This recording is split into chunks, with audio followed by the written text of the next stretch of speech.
Hellmaster EX. This award-winning system features the first single-engine joystick with digital electric steering and new autopilot capability. See Hellmaster EX in action at a Yamaha Outboard dealer or visit YamahaOutboards.com. Dave Anderson here with the Fisherman magazine. It's October 24th. These are your headlines. It's been all about the blackfish this week. We had a Rhode Island pending state record landed, seen a lot more bigger fish up in the shallows, and we've got a recap of the Martha's Vineyard Derby. Stay tuned for all that and more on this week's New England Fishing Forecast. The fishing news is sponsored by these fine partners.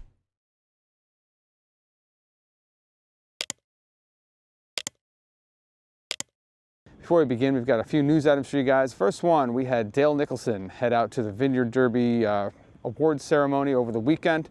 He's going to give us a little recap here. Here he is. Hi folks, Dale Nicholson from the Fisherman magazine. Just got back on Sunday from the Martha's Vineyard Derby, and what a derby it was. People having a great time, catching a ton of fish. In case you don't know how the derby works, it's the last six people, the top six people, pick random keys to turn the lock to win the Eastern boat. And this year was won by Carmelo Torres. First time ever in the Derby. He won the Eastern boat, and it was spectacular. I highly recommend next year's the 80th anniversary of the Derby. That's going to be a big one. You should try and get down there. It's so much fun. The people are great. The committee's great.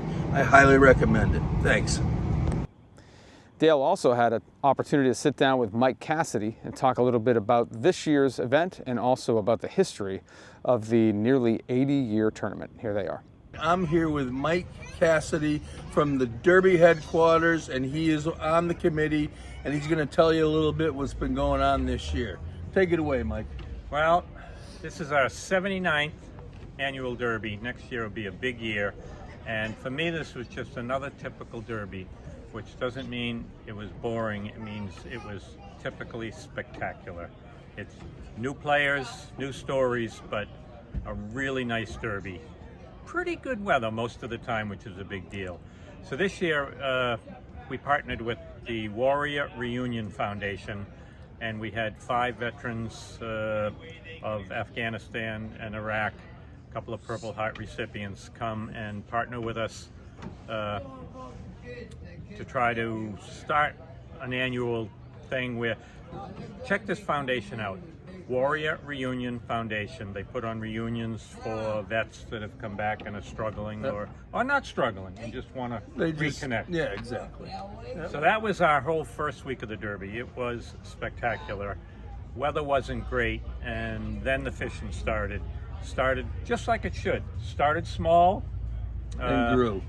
And places Blossomed. started changing. Yeah. And I just want to cover one of my favorite stories, because we get over 3,000 people fish the tournament.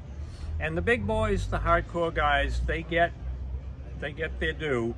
But every now and then, and that's what we want to let people know, is if you buy a badge and join the tournament and put a line in the water, it could be you.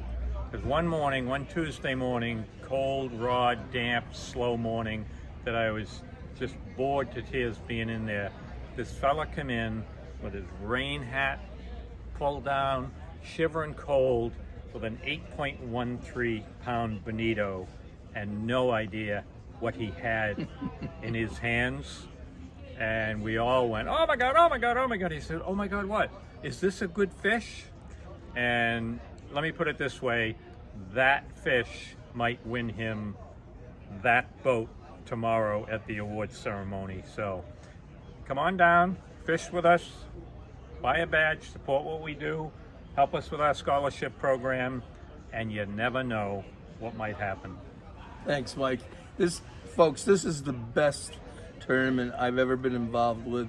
All these people, all these committee members, they work so hard. It's amazing what they do here.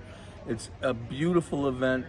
Come fish this tournament, be in this tournament, and even if you don't win anything, you're going to experience a lifetime of fun, etc. Thank you. You guys have a good evening. Next up, we have the latest installment of Jenni Ackerman's Open Boat. Hey Hey everyone, welcome to the surf. On this week's open boat, I am going to be challenging you guys for 3 parts of a challenge. I'm calling it the Open Boat Surfcasters Challenge. Now, what we're gonna do is I'm gonna air these, given like good space in between other open boat episodes to give you guys a shot. But I'm gonna challenge you guys to catch fall run stripers on a specific lure. And the first week, I want you guys to catch stripers on a teaser. So you have your teaser rig here. You can have on the bottom an Ava jig. You can have an SP minnow, whatever the heck you want. And this is a prime video for if it's blowing, we're going. So you know I'm out here in the wind. But I have my teaser tied on, and this is great for when the sand eels are around. We're gonna give it a cast for fun, why not? We're already out here, make it count. But what I want you guys to do for this challenge, go out there and fish, obviously, and then when you get a striper on the lure, based off of what day the challenge is, take a picture of it, quickly release it, and then you're gonna email it to me, jackerman@thefisherman.com, with your name and the region you're fishing in, you know, like New Jersey, Delaware Bay, Long Island, or New England. And you're gonna send it to me, and we're gonna go through 2 more episodes of this challenge. And when we finally wrap it up, I'm gonna showcase all you awesome subscribers who participated in this challenge. I expect to see a lot of you guys sending me emails after this airs. I really hope you do. It gives you a good incentive to go out there and fish, because I want to see your catches and all the teasers, because a lot of guys hand tie their own teasers. There's a lot of talented tiers out there that make their own, or you guys make your own too. Catching something on something you made is always rewarding. So enough talk, go out there and catch. And I hope to see your guys' emails soon. Good luck fishing. And now the Dreamboat Fishing Challenge entries for the week. It's already October 24th, and here are the entries. New England subscriber Eric Husbo of Falmouth, Mass, entering another bluefish at 15.6 pounds, which puts him 5th in the bluefish category. Joseph Yam, Long Island subscriber from Flushing, New York, with his 2nd entry of the challenge, placing him 1st in the blackfish category with his catch of 8.55 pounds. We're coming into the last week of October, and there's still time to see your name on the board. The week ends with the leaderboard looking like this. 16 points for Kyle Kraus, he stays the same. 18 points for Ahmed Solomon, also stays the same. Scott Waterman loses a point but is still on top. There are 5 weeks left, still plenty of time to enter your fish to win that Steiger Craft powered by Yamaha and many other great prizes. But you must be a Fisherman subscriber to enter. For all the details and how to enter and the rules, visit thefisherman.com. It was a typical October week in the Coastal Kayak Clash. We had 2 big blackfish hit the board. We had the 3rd place fish from Dustin Stevens at 23¼ inches, and Mark Kinsey now has the 2nd place fish at 24 inches. The top of the leaderboard now looks like this. We have Todd Treones with 4 total points in 3rd place. We have Bob Wagner in 2nd place with 9 total points, and Justin Oster still leads the game with 10 total points. The Coastal Kayak Clash is the Fisherman's subscriber-only, kayak-only, multi-species tournament. You can head to our website at thefisherman.com to check out all the details. Last thing, of course, is the giveaway, which we have 1 week left to possibly win the glide bait. It's been a pretty good battle this entire time. I started to see more photos again after I made that little comment about blackfish photos. I got a bunch of blackfish shots this week, so keep those photos coming in. We're going to pick this one on Halloween, so you have until the 30th, that's Wednesday, to take a great photo and send it to me. And remember, it doesn't have to be a giant fish. It just has to be a great photo. So send those in to me at danderson@thefisherman.com or text them to the number on the screen. And just remember, it has to show you or an angler holding his or her fish. And outside of that, I'm looking for a good composition. So send those in and we'll see who wins.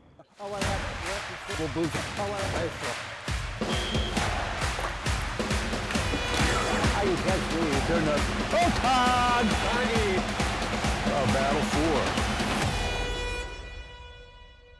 Moving over to the reports now. Up in Maine, you know, the fall run is starting to kind of get into that swan song time. I still think we'll see striped bass for a few more weeks up there, but it's going to just continue to dwindle away as time passes. Seems to be mostly schoolies now, not a lot of slot-sized fish or anything bigger than that. Always that opportunity though, and you know, that's going to continue on down through New Hampshire, and as we cross the border into Massachusetts, we'll check in now with James Jukes. Good morning. Hope everybody's having a great October. This weather is fantastic. Well, but it's not so fantastic for the striper. That's all. My report this week, I was out over the weekend, had a couple of fish, no big size or anything. It's really slowed down up here on the North Shore, Plum Island area. The good thing is the fresh water is piping up. We've had the smallies starting to really wake up. The carp fishing has been good, and the only thing I didn't hear this week is about any pike fishing being done. So I'm sure those guys are getting some. But it's really time to get out and enjoy this fall stuff, whether you're trout, bass, even stripers. Just be careful releasing those guys. I think I'm just about ready to wrap up my season. Hope everybody else is enjoying themselves. Dave, that's about it from here up on the North Shore. Everybody enjoy the weather and stay safe. Now we'll head out of the North Shore, stop in Boston Harbor, and check in with Danny Parma from Fish Bucket Sport Fishing. Thanks, Dave. Dan checking in. This week we had some good action in the harbor. Seems like a lot of the boats in the area are already out of the water or getting out soon. The boat traffic's been getting better and better, so there's a lot of bait, you know, in the area, in the general Boston area, more so outside, you know, over by Graves. But the bass are there picking away at them. The bluefish are still around. There's some good sized blues in the mix. You know, the guys have been getting them on the live bait, the mojos. You know, some of them are you know, tossing the soft plastics, the you know, large eels. You know, some of them are doing just, you know, Rapalas, the X-Wraps, and yeah, we've had some good action. This is the time when you get a weather window to get offshore, get out there. Winter's coming, you know, get out there, do some haddock fishing. You might catch, you know, a poor beagle, you might catch a thresher, you know, get your cod, 1 cod per angler, recreational, 23 inches. So get your cod, get your haddock, tons of redfish. We took a trip last Saturday and limited out on just about everything. We ran out of room in the cooler. So the ground fish trips are exceptional right now. So, you know, do your fishing inshore, get offshore as much as you can. You know, the weather windows are the big things. So if you get the chance, get out there. Stay safe. I'll catch you on the next one. Now going along the south shore of Boston, from Situate down to Plymouth and then kind of reaching all the way down to the canal, you know, we're in like the pre-stages of sort of things starting to slow down.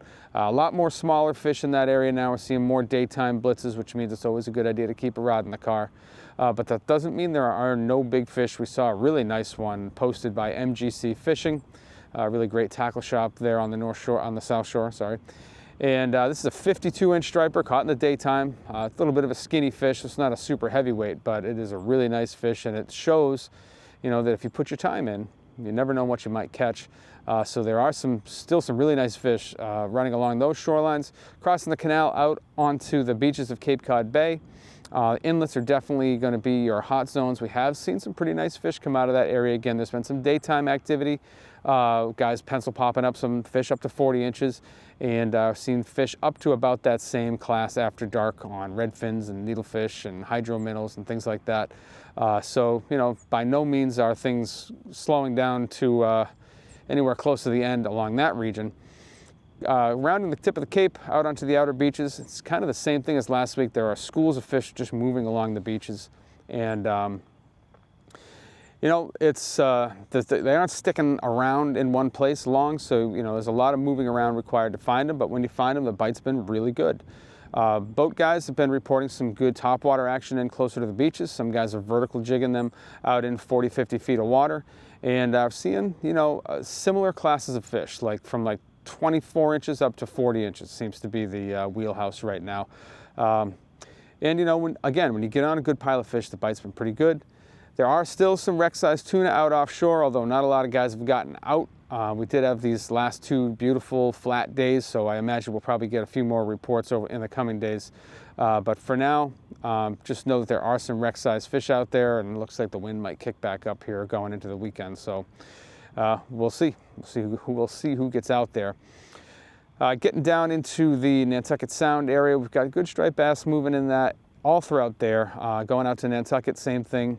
Albies and bonito really starting to wind down now. We did hear about a few albies and, you know, a lot of those little pint-sized bonito out on the east side of the vineyard over the last week or so. So, you know, things are slowing down, and they're slowing down. You know, they didn't have a high point like they do on most years, so we didn't have the numbers that we had, you know, even last year. So just going to have to hope that next year's a little bit better. But for now, they are still around, but I would consider them a welcome bycatch. You know, be prepared, but fish for something else until you start seeing them show up. Togging has been decent around the Elizabeth Islands and on the north side of the vineyard. It doesn't sound like a lot of big fish. Sounds like guys are working hard for keepers, but the bite's been good, and you know, at the end of a tide, you know, usually putting together a limit. So that's a good thing. Just lacking those big fish. Elizabeth's have striped bass. It doesn't sound like there's been a ton of really big ones, but you know, similar classes to the Cape. We're seeing fish up to 40 inches. You always got the opportunity in that area for a really big fish. And you know, late October is still prime time for big striped bass. Pushing through the islands into Buzzards Bay. The togging seems to be better. Let's say from like New Bedford up to the canal. Seeing a lot more keeper-sized fish. It does seem like the really big fish have been lacking in that area too. We've talked to a few guys, including my good buddy Dave DeLuz, who fished up in there over the last week. And you know, topping out 5-6 pounds for the most part, but keepers have not been hard to come by, so that's a good thing. Moving up into the canal, striped bass activity continues, and we're still seeing some nice sized fish moving through. It does seem like a lot more of the action is below the surface, so guys bouncing bottom at night. And in the daytime, a lot of guys are doing well fishing mid-column, swimming jigs, swimming pedal tails, and you know, finding solid fish up to, for the most part, topping out in the high 30-inch class, but there are some bigger fish in there, as we saw last week with that 48-pounder. So. You know, keep it all honest, but the canal's looking pretty decent, and for a little bit more on that, let's check in now with East End Eddie. Hi Dave, another beautiful fall morning here in the Cape Cod Canal.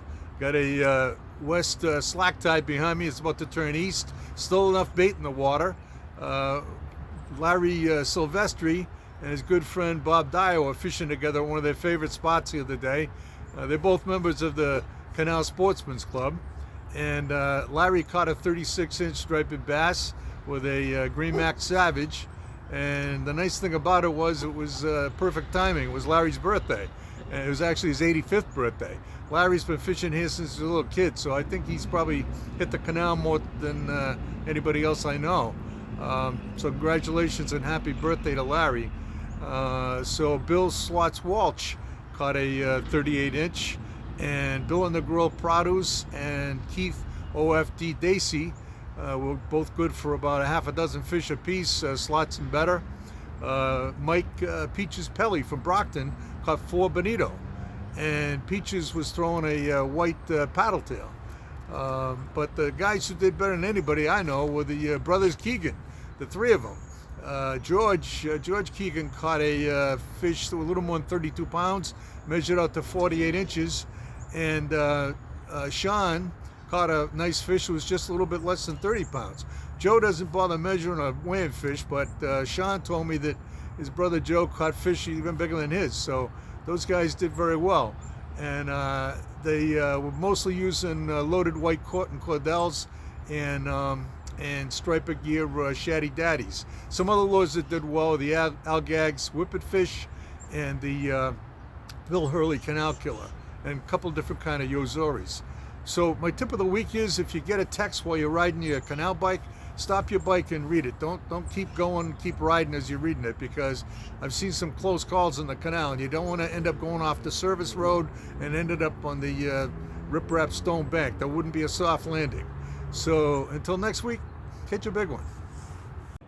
Now we'll head way out west, out to Dartmouth, Westport area. And togging has been very, very good out there. A lot better size out there on the whole, and some striped bass around in the area. You're also going to be throwing back some really nice sea bass, which is sad to have to do, but it's just the facts. For the most part, these fish have been in like 20 to 45, 50 feet of water. Still some fish up shallow though, so don't be afraid to hit those shallow rocks. And then the rivers, the Westport River up inside Paden Harbor, anywhere, heading back all the way up toward the canal. Still got a lot of striped bass up inside the rivers. We're seeing lots of bait up there, tons of silver sides, a lot of really big needlefish up inside these rivers as well, which some of the larger stripers are feeding on.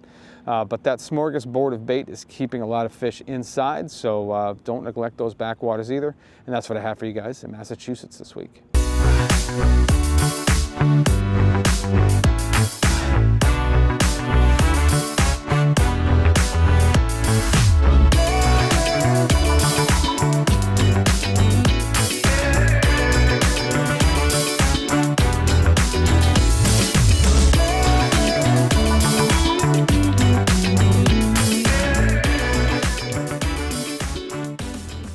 Crossing over into Rhode Island, we'll start things off with an East Bay report from TJ Kopecki.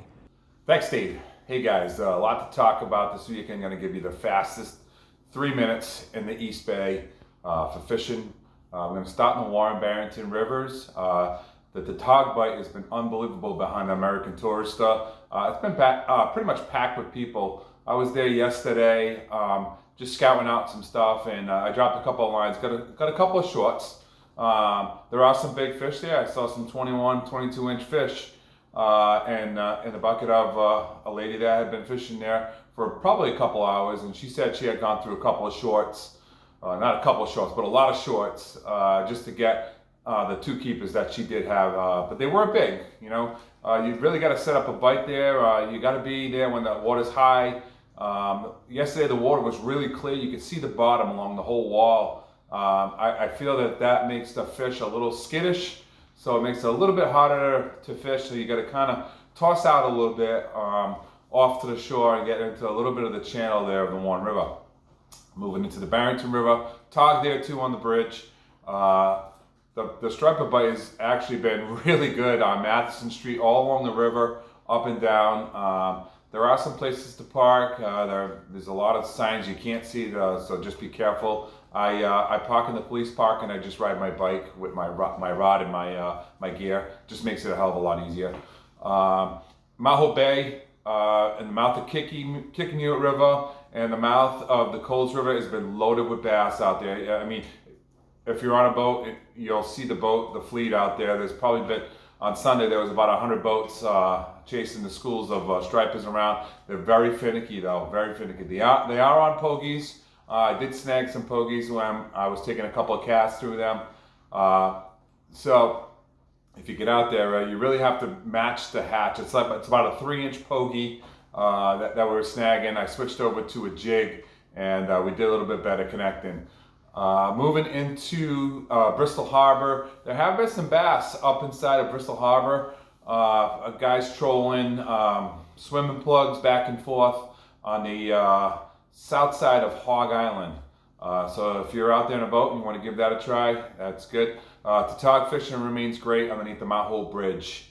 On any of those pylons, it's good. It doesn't matter the depth. They've been in 50 feet. They've been in 20 feet. I did have an outing this week out at Suchess Point. We had a hell of a day to tog fishing. The bite was red hot. Most of the fish were all keeper size fish that we caught, and you know, we did well with some sea bass too. So things are starting to heat up. The opportunities are there. I know this warm weather that we just had probably didn't help that fall run, but it probably might have helped us to fish a little bit later in the season. So that's what we got from the East Bay, and we'll talk to you next week. Tight lines. Now, blackfish seems to be the thing that's on all Rhode Island anglers' minds right now, and we saw a really positive change this week in the fact that a lot more big fish were moving into, or a lot more big fish were showing up in local catches, the way I should say it. A lot of these fish are in like 20 to 50 feet of water. We did see an absolute slob caught this week on Newport Sportfishing Charters. It's a pending state record, and I don't remember the exact weight, but it's right around 22 pounds, absolute monster fish. And talked to Robbie about it. Fish was caught in 80 feet of water, and you know, so that, you know, you can derive from that what you want. You know, maybe some of these really giant fish are out in deeper water, or you know, maybe the big ones stay deep all the time, and just targeting some of these, you know, isolated structures that are out there in 80, 90 feet of water is a good way to maybe find a big one. But the guys that are fishing shallower are finding a lot of nice fish. We're finding a lot of 7, 8, 9, even 10-pound fish up in the 10 to 30 foot depths. And you know, they're putting together limits pretty easily. So right now togging is on fire, especially in the eastern half of the state, from like Point Judith all the way to the Mass border. For a little bit more on that and some of the things going on in freshwater, as a matter of fact, let's check in now with Jeff Sullivan. What's up, Dave? What's going on, guys? So this week I've been doing a lot of white perch fishing. It's that time of year again. I target these fish like nobody's business, and I've been doing a lot of largemouth fishing as well. This time of year, they like to stack up. Both largemouth and white perch like to stack up. And I mean, it could be astronomical numbers. You can get fish it's to like epic proportions. But it's a grand old time, and we also had a supermoon. And I usually, like I always say, on the back of a supermoon or back of any moon, a full moon or whether it be a new moon, it's always good. You know, I don't know if it's just me mentally thinking that, but I've historically done my best trophy hunting on the back of moons. So, you know, we were getting monster white perch this week, and I hope it stays. I hope they keep chewing like they are. And yeah. You know, as far as the freshwater side of things go, it's been nothing but good. So that's all I got for you this week. Stay tuned for next week. Later. I did a little bit of poking around up inside Narragansett Bay this week. Saw a lot of striped bass at the estuary mouths all around the bay. Also still seeing some mullet up inside the bay. And some of these mullet were quite large, 7 to 9 inch size. So I'm kind of hopeful that they're going to push out. We have seen in the approaches to the bay, you know, in the Sakonnet River, in the East Passage and in the West Passage, seen a lot more blitzing going on. A lot of these stripers are small, but it just shows that there's a lot of bait exiting the bay right now, and that's going to set things up for some really good, fast action if you get out, especially early in the morning or late in the evening, and especially if you've got a dropping tide. Moving over toward Point Judith. As we said, the Narragansett shoreline has been great for tog. Moving out toward Block, we've seen some big tog coming off of Block this week as well. Striped bass activity out there seems to be waning.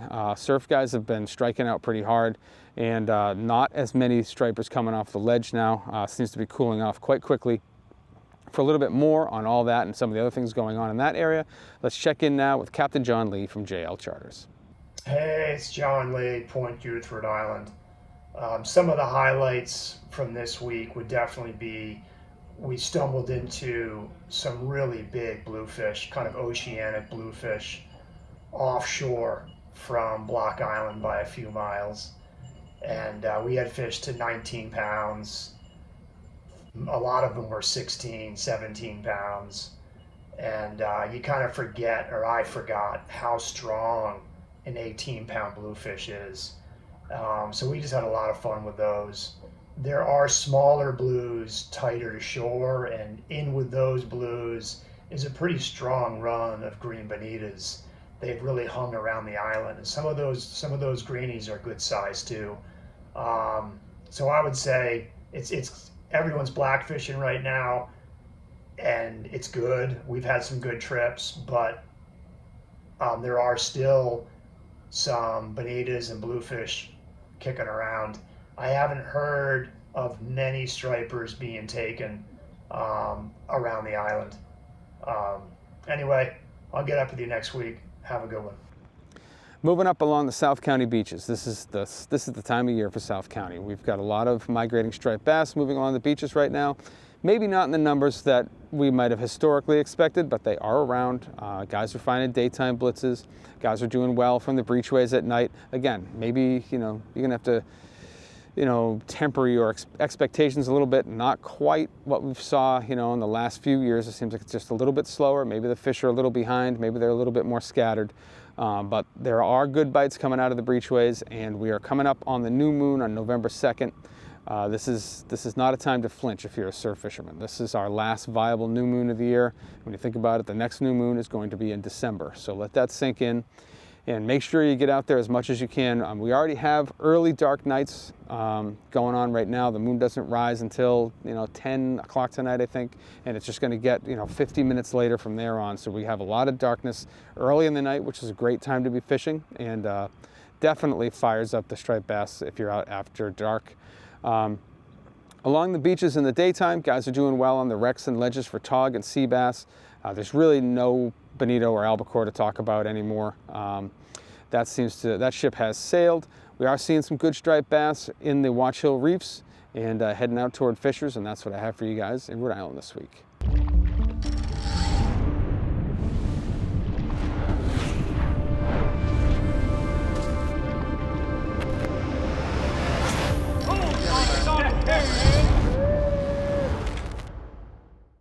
Crossing over into Connecticut, we are seeing really great tog fishing in the eastern half of Connecticut. I mean, really throughout all of Connecticut, but the eastern half of Connecticut is a really special place if you're a tog fisherman. We see a lot of big fish come out from, especially in that area, like it's like a Bermuda Triangle almost, from like the Thames River out to like Wickapesset, and then all the way across to like the eastern side of the Connecticut River.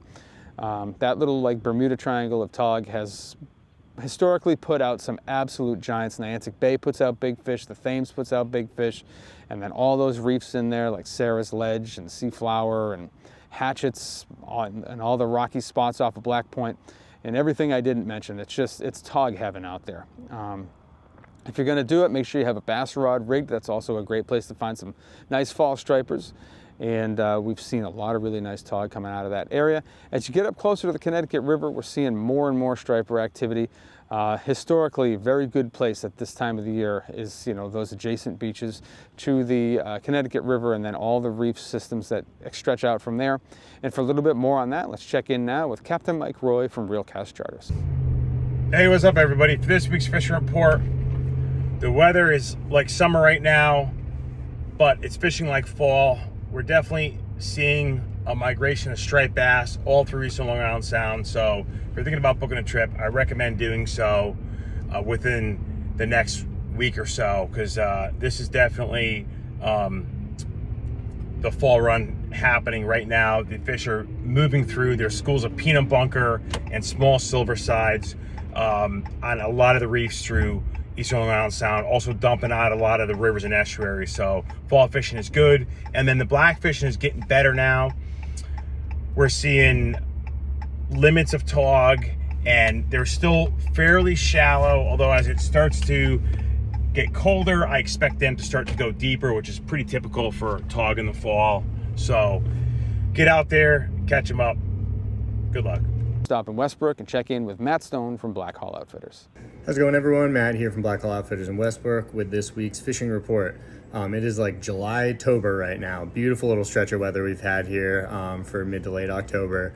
Really warm. It's not often you get to blackfish in short sleeves. So been enjoying that. The blackfish bite's been excellent locally. Our blackfish tournament Togtober just ended this past weekend. We had double-digit fish in the top two positions. I've also heard of 2 other 14-pound fish caught locally. It's good right now. You're going to work through a lot of shorts for sure. Certain spots are going to have different classes of fish, but definitely try to change things up. I'm still personally focusing on 20 feet and shallower I always enjoy the shallow stuff like jigs, that kind of stuff, 5/8, 1 ounce. I use a lot of Asylum jigs. We sell the Tsunami Tog treats quite well here. They've got good strong hooks. You can also start with half crabs, build a bite, then switch to full crabs. That's a good opportunity to maybe get one of those bigger fish to gnaw down when those little guys avoid the full shelled crab. Other than that, still some porgies coming in. My dad and I got a few yesterday when we were out blackfishing. Still some sea bass coming in, smaller stripers blitzing on the surface. There's a ton of bait out there. The Owlies certainly missed out on a feast locally for us this year. Tons of schoolie-ish to slot-sized stripers locally hitting on top if you got small plugs, small soft plastics, 3 to 4 inch poppers, 3 to 4 inch spooks, small like Lunker City finesse fish. If you want to bend a rod, that's a really great way to do it this time of year. Look for birds, creek and river outflows, things like that. That's it. Enjoy it. It is a special kind of October right now.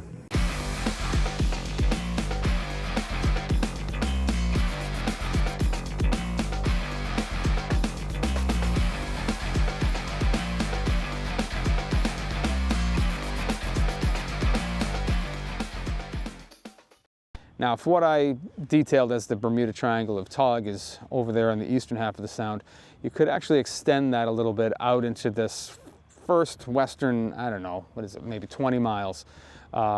We have a lot of great reefs in there, like Southwest and 6 Mile, and a bunch of lesser known reefs along that edge.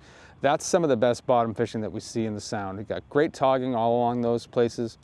We've got a lot of porgy action still all throughout there, and that's happening in the eastern sound too. I forgot to mention that. And then off the ends of those reefs, you're going to find some really nice sea bass, and it's also some of the best striper terrain we have anywhere in New England. I mean, the biggest striped bass ever caught was taken in the vicinity of Southwest Reef. Just a really great place to fish, a really great time of year to do it. So make sure you're prepared for anything. You may even find a bonito or an albacore running through there still. So that's a really great place to focus on. As we get further west, the togging has been better than I expected it to be at the beginning of the season. This is when it usually, in my expectation, this is usually when things start to really fire up. But it started with a bang, and it's still going strong. All those wrecks, any of these ledges, any of these reefs are putting out good numbers of tog. The walls are putting out good numbers of tog. So don't neglect any of that. We got striped bass starting to move up into the Housatonic River now, as well as it's a great time of year to fish around the Hoosie, because you may find, one of those wintertime giants moving in, and the bite can be quite good. For a little bit more on all that, let's check in now with Max Finch from Fisherman's World. Hey everyone, Max here from Fisherman's World with another local fishing report. This past week, the black fishing has been fantastic. We've seen fish, weighed in the shop over 10 pounds. Congratulations to Yanni. He's winning the leaderboard right now. Each week it resets, so the biggest blackfish weighed in each week that holds to the reset the next week will receive a Fisherman's World gift card. We're finding them shallow, mid, and deep on wrecks. The shallow water bite is good on the jigs.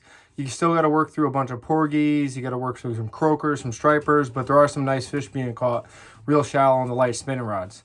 The deeper water wrecks are definitely holding some nicer fish. I would say the average is like that 3 to 5 pound range.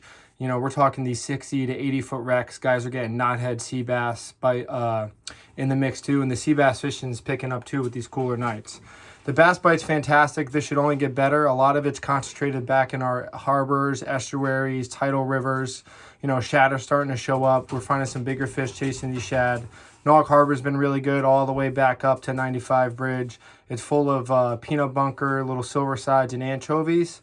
So the bass are feeding on that. First light and sunset seems to be good. We should see that transition, moving into November, where it will be like a wide open bite. You can find them throughout periods of the day. To the east, the mouth of the Housatonic's been good. We've seen fish to over 30 pounds mix in, mostly guys fishing at night and then early morning. Guys fishing at night are throwing live eels. They're throwing stuff like GT eels, SP minnows, and mag darters. And then Middle Ground also still has a good striped bass bite, and Middle Ground is a fantastic place to go black fishing. The porgy bites still remain strong. They're starting to move away from our beaches and get to that mid to deep water reefs. There are still some being caught from the beaches, and usually this time of year, they're the biggest porgies we see caught from shore. So sandworms, clams, squid, you name it. And other than that, albies, sporadically, locally, they're still really concentrated at east. I've heard of some schools popping up south of the islands, you know, off Kakini, Green's Ledge, and then up and tight Eaton's Neck. But I feel like those places got to be right time, right place, and just get lucky. If you really want to concentrate them, you know, guys in our local waters, they're blaring east of Middle Ground. They are finding them on top of Middle Ground, but mostly a couple miles east of there, and then east and southeast, you know, a little more in the deeper water, like 100 to 150 foot near the cable crossings. Thanks and good luck. And that's what I have for you guys in the reports this week. Hopefully it's going to inspire you to get out there. One thing I do want to mention is that the ASMFC met last night and discussed about what was going to happen with striped bass going forward. We're still kind of banging out the details of all this, so we will bring you a full report of that next week. If you're not a subscriber to the Fisherman magazine, I highly recommend you head over to our website. That's thefisherman.com. You get a full taste of what we offer for free. We cover all the fishing from Delaware to Maine. We cover every species, salt and fresh, that swims in those waters, and we cover all angling disciplines, whether you're a fly guy, a surf guy, or you're heading offshore with your twin outboards. We cover it all. It's $29.95 for the year. It's the best $30 you can spend in fishing. You're going to get 12 paper magazines sent to your house. You're going to get 26 digital editions sent to your email. You're going to get digital access to all the back issues, and you're going to get digital access to our other 2 editions. I mean, really, how can you go wrong? That's 3 magazines for $30. It's $10 a magazine, plus all the back issues, plus the best reports in the business. But if you're still not interested after all that, at the very least, give us a like and subscribe here on YouTube and hit that little bell thing down there so you get a notification every time we post something new. I appreciate you guys for watching, and we'll see you next week.